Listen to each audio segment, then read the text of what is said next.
You guys are in for a treat. 2 movies. We've got Burn the Tapes. And I know the filmmakers are here, right? Somewhere.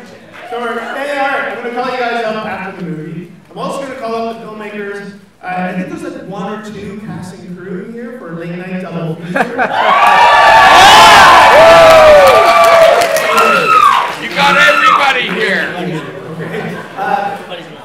Stick around because after the feature, after both movies, we're going to have a short Q&A. It's going to be a lot of fun. You can ask whatever question you want. I get to ask questions.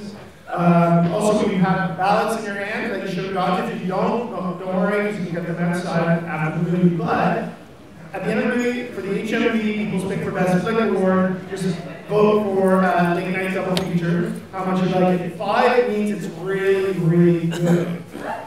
You won't need anything below that. Yeah! It's a little bit of a bias around here, but we're okay with that. So listen, enjoy the movie, and I'll talk to you right after the screening. Thank you very much, guys. Enjoy!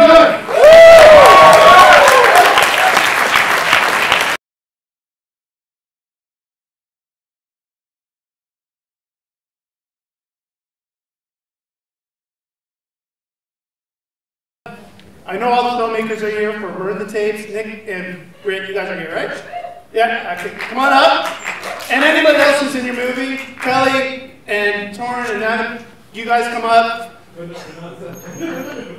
are. Oh, did Kelly leave? Kelly hated the movie. Left. Come on up here, guys. Come on up. Big hand, everybody. Big hand.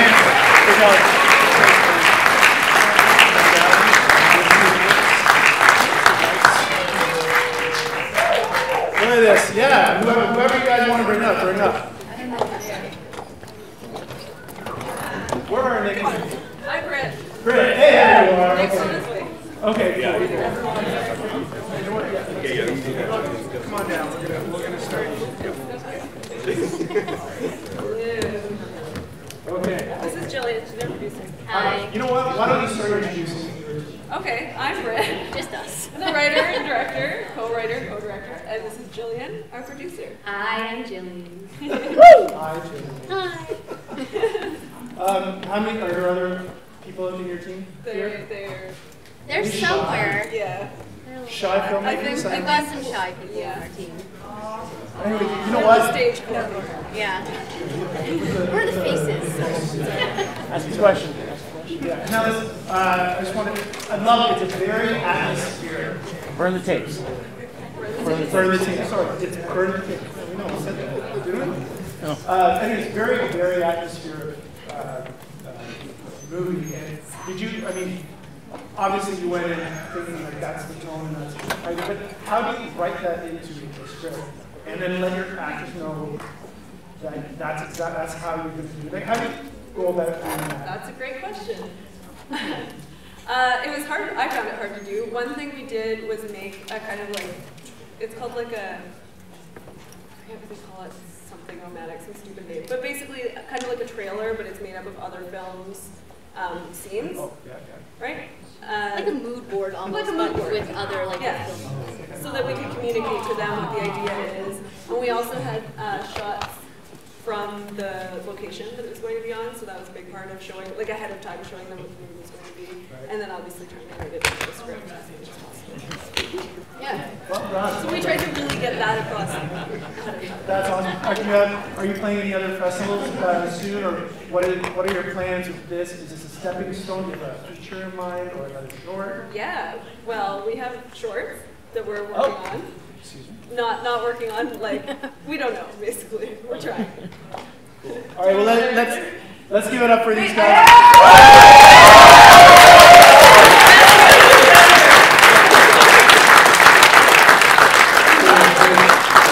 Thank you very much. Thank you. That was Yeah. perfect. Kelly, Get your... gone now. Yeah, do my hugs. Oh my God, he's so sick.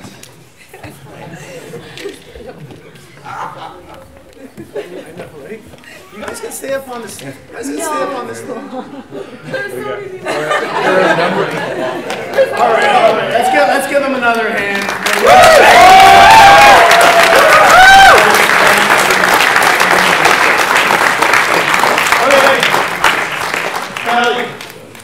I'm going to ask you to introduce everybody. So we got all we're going to do is I don't know all of these people. Torin actually already had a film in our festival 2 years ago, right? Yeah, 2 years ago. An amazing fondue, an amazing short. You haven't seen it. You have to see it to believe it. I programmed it and almost immediately I got a phone call from Warner. Burton, there's this movie called Fondue, have you seen it? And now it's great to see you back and doing a feature and like really getting out there. That's awesome. But you want to maybe introduce the rest of your team? I'm going to pass the mic down. I'll just start with myself. I'm Kewin Michael Stewart, lead producer, co-writer, directed the Night Clown.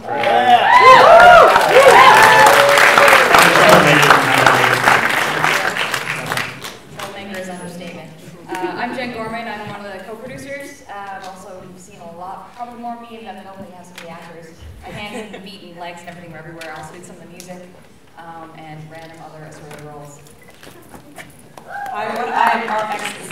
I helped write, co-produce, something act a little bit. That's me on the credits, actually singing. Yeah, a production manager, AD at one point too. So Jack Horton. I'm Ramelan, and I was key makeup and hair on the Nurses Monsters, and I was their assistant.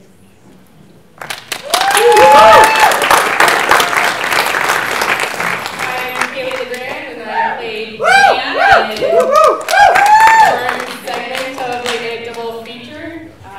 Don't look like that in real life. So let's see, she did an incredible job. And Mitchell, is he here? Yeah, somewhere down a little bit. Mitchell, let's see. I'm Torin. I wrote, edited, and directed Slit, and I also did the music for the Night Clown thing trailer. I'm Jack Daniel. I directed, edited, co-wrote Different Monsters.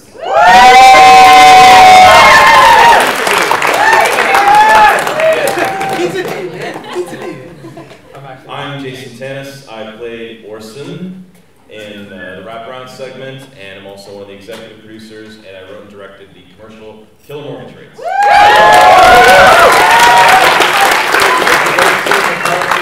Tim up here or out there, Tim, thank you for doing Killer Mortgage Rates. It's awesome. Hi guys, I'm Jason.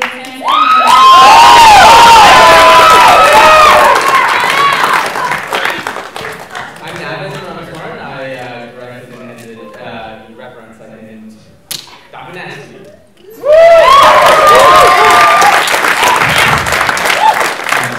Harper, cinematographer. Cinematographer for Different Monsters and Slit. I played the Fruit Wait and also got myself as the Al Capone of Toronto. Thank you. The chef and dinner for monsters. Actually, I'm terrible at Oh, Jesus. Stephanie McLeod, production designer for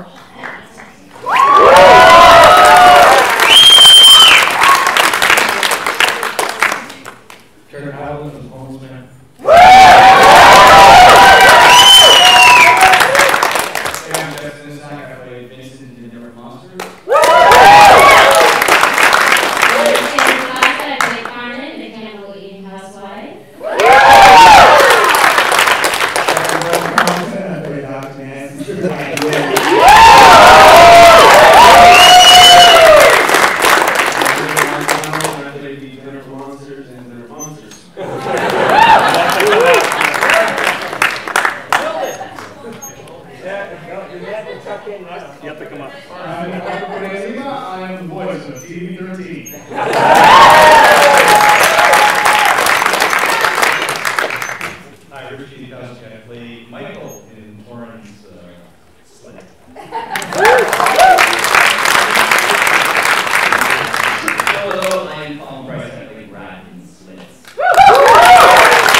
want to see anybody who has a question, please put up your hand.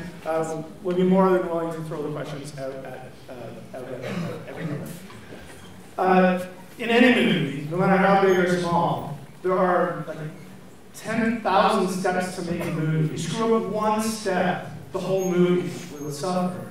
So most indie filmmakers try to keep it down to 2 people on a park bench for an hour and a half, which is basically what you did. So why did you keep it so simple? You know what's funny? It always seemed simple before it started, and that's what being said. And it wouldn't be crazy enough to make it. But actually, what gave us an advantage is that even though we conceive the entire film as a feature film, like it's meant to see this as one complete whole, but yet all the stories are obviously individual. They have to stand up on their own. So we're kind of thinking with 2 hats on all the time. But from a production point of view, shooting it actually made it a lot easier because we're essentially making, for the main segments, we're making 3 different short films. So we didn't have like, the entire film was shot in 10 days with 2 pickup days and then a day for each of the trailers. So 15 total. But that was over, yeah. Sorry, 15 days, that's how. Yeah. Wow, that's something else. It was insane, yeah. It was long days. We really actually spent like a very little budget for this film. We just, if you can see from the credits, a lot of friends and family helped out with this, which they're all here tonight. And,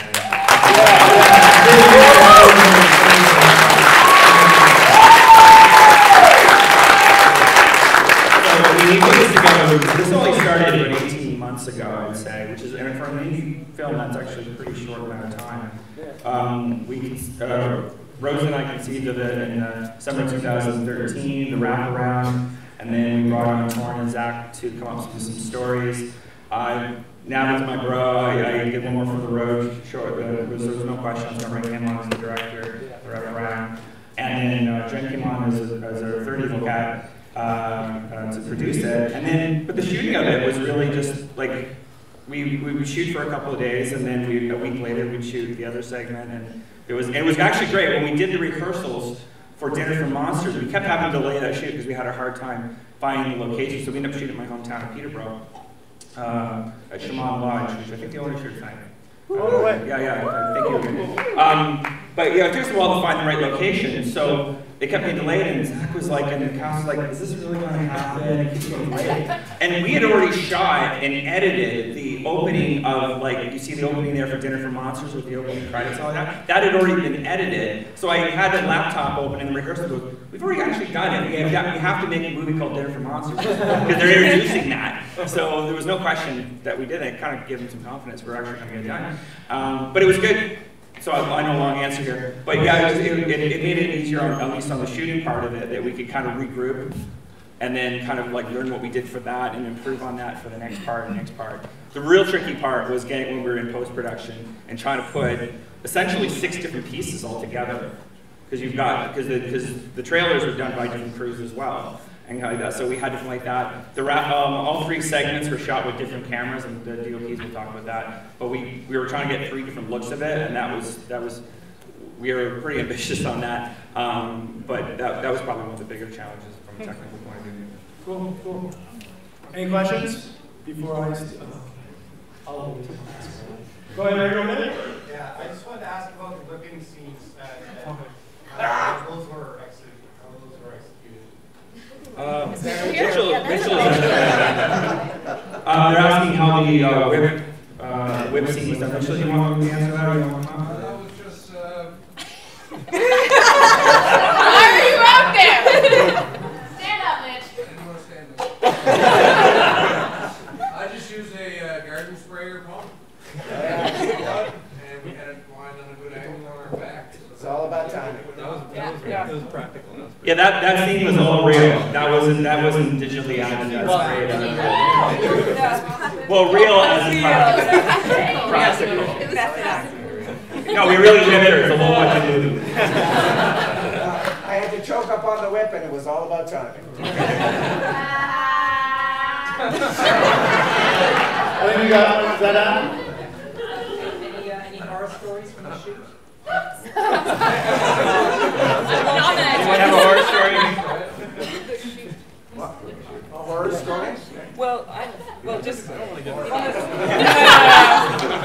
is just what we're different from monsters actually. We shot it, as I said, in Peterborough, but we had a location set out, and then it flooded. And so we decided we were going to go forward with the shoot. I think it was only a few days beforehand. Oh yeah. We literally, and including like Kelly's parents were there. We had all our supplies. Everything was at their house, and it flooded in. And so I think Carl, you and Zach, yeah, they literally. Yeah. We called ourselves the Flood Brothers. We had these hands up to here to go through the water this high to grab a generator. And I remember that was a bonding experience. That was. That's how we started the production. I don't know if he's here tonight, but Ryan Harvey, my key grip, got there 7 hours early to help us trudge out the generator from the swamp. Yeah. So that's how we started my segment. So yeah, and there was a lot of adventures like that. It was one of those productions where we made the best plans, and we just went forward after that, which was really cool. Cool. Another question? Because I actually have one with regards to the script. Because there are different stories, and each story has its own tone. Each story, and then there's like almost like a mathematical formula that you have to get right, or else the whole movie suffers with regards to how the tone of the intro of the cable TV shot starts, and how that goes into that first story. And you go back to the original, and then you go back to a story that's really hard to watch, Torin. and then you go back to that. So you have a lot of comedy, but then you get really dark. Yeah. And then you go to a mixture. How do you balance that in the writing phase? Just a lot of discussions. I mean, they say film is a collaborative medium. I mean, there's like 10 authors of this thing in a way. I mean, there's so many, 200 really. Everyone done their piece of it, and so it was just a lot of meetings and talking about it. And we really just thought it through. I mean, the best advice I can give about doing a film is your film is made in pre-production. Really, and there's not enough time sometimes, I think, on indie films that they're spent on the script and thinking it through, rather, because one thing I love anthologies, but the one problem with anthologies is usually they just slap together a bunch of segments and stuff like that. We did actually plan the arc and flow of it. That was totally intentional. And one of the things we talked about was when Torin pitched his story, he was like, he wasn't sure if that would be appropriate for it. And my feeling was that I like the idea of you're setting up as a comedy, and I like the idea it's a horror film first. So like let's pull the rug underneath people, expecting a comedy, and then it actually sets us up for the third segment because you don't know which way this is going to go. You had a comedy, you had a serious one, and obviously then it goes right into some serious stuff right away. And you're like, and it gets very dramatic for a while, and it's like, okay, it's really, I'm hoping the audience going, okay, where's this going to go? And just to kind of keep it a little unpredictable. Excellent. Well done. Any questions out there before we move? Is there one? Over here. Somebody's pointing. All right, shout it out. Yeah, sorry, I was in the washroom. What's the question? Butler? Yeah. What's the question? What's the question? Could you repeat that? Everybody's name again. Collectively, you know it's the Lord. Right here? Yeah, it's not really a question, rather a statement to all of you guys. I know quite a lot of people here. Carol. But I wanted to give props to all the sound people and George, especially too. George. So.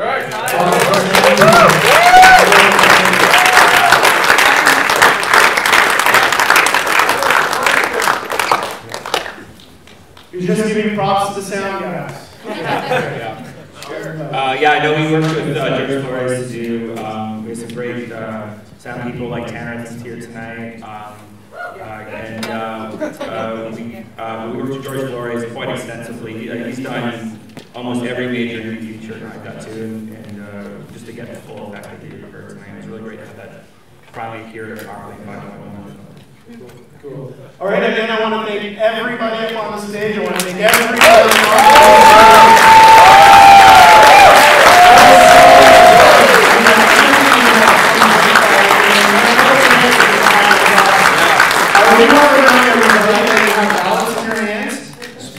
HMB People's Pick for Best Flick Award, please tear through the number you want to assign to the feature movie. 5, it means really, really good. Okay? And to find out who wins the People's Pick for Best Flick, we're doing all the awards, including that one, at the closing night screening for 10 We're Kissing. So please come by and watch that movie. It's a great movie on Saturday at 8. What is it, 45? Okay? We're all heading out to the Monarch right now.